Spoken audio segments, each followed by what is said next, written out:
Ассалаумағалейкум, құрметті оқырмандар. Қаржы министрлігі бюджет кодексіне өзгеріс енгізіп, 90-шы жылдары мемлекет тарапынан кәсіп ашуға берілген берешектерді кешіру мәселесін қарастырып жатыр. Яғни 30 жылдан астам несиесін төлемей жүрген кәсіпорын иелері табылмаса, онда оның қарызы жойылады.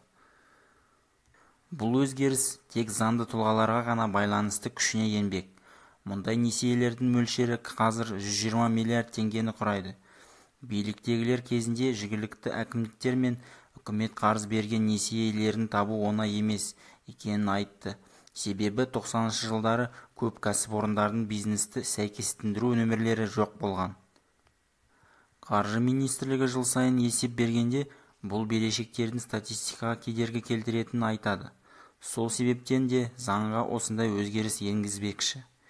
Енді бюджеттік кодексі оңдырып алуға үмітсіз берешек деген ұғым пайда болмақ. Үкімет жыл сайын есеп берген кезде осындай таптағы адамдардың берешегі тізімде тұрады. Бұндай деректердің бізге не қажеті бар, деді Қазақстан Республикасының Қаржы министрлігі бюджеттік кредиттеу департаменті директорының орынбасары Дархан Бениязов.